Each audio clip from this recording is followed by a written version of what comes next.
அமெரிக்காவுக்கும் கொலம்பியாவுக்கும் இடையில் பிரச்சினை எழுந்திருக்கின்ற நிலையில் அமெரிக்க ராணுவ விமானங்களில் அனுப்பப்பட்ட சட்டவிரோத குடிவரவாளர்களை ஏற்றுக்கொள்வதற்கு மீண்டும் கொலம்பியா சம்மதம் தெரிவித்திருப்பதாக தற்பொழுது தகவல்கள் வெளிவந்திருக்கின்றன. அமெரிக்க ஜனாதிபதி டொனால்டு டிரம்பின் இந்த நடவடிக்கைக்கு கொலம்பியா எதிர்ப்பு தெரிவித்திருந்த நிலையில் அதனால் கொலம்பியாவின் இறக்குமதி பொருட்களுக்கு கடுமையான வரி விதிக்கப் போவதாக டிரம்ப் எச்சரிக்கை விடுத்திருந்தார். உடனே தனது முடிவை மாற்றி இப்பொழுது குடிவரவாளர்களை ஏற்றுக்கொள்வதாக கொலம்பியா அறிவித்திருக்கின்றது.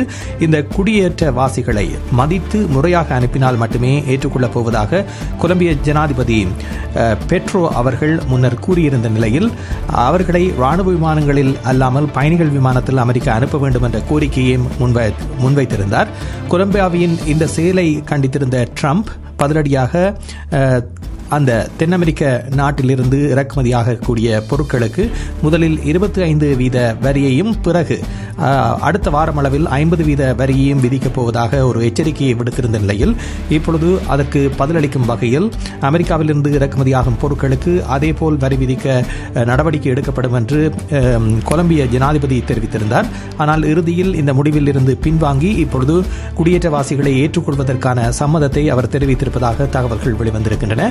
கொலம்பியா மீது வரி விதிக்கும் நடவடிக்கை உடனடியாக நிறுத்தப்படுவதாக தற்பொழுது வெள்ளை மாளிகை அறிவித்திருக்கின்றது என்பதும் குறிப்பிடத்தக்கது.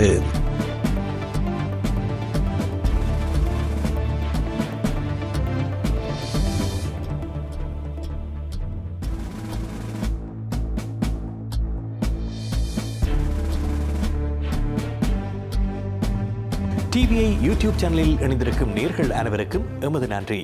எமது காணொளி தொகுப்புகளை தொடர்ந்து நீங்கள் பார்வையிடுவதற்கு கீழிருக்கின்ற பெல் பட்டனை அழுத்துவதனூடாக நோட்டிபிகேஷனில் பல காணொளி தொகுப்புகள் உடனுக்குடன் உங்களை வந்து சேரும். அருகில் இருக்கின்ற முக்கிய காணொளி தொகுப்புகளையும் பார்வையிட தவறாதீர்கள்.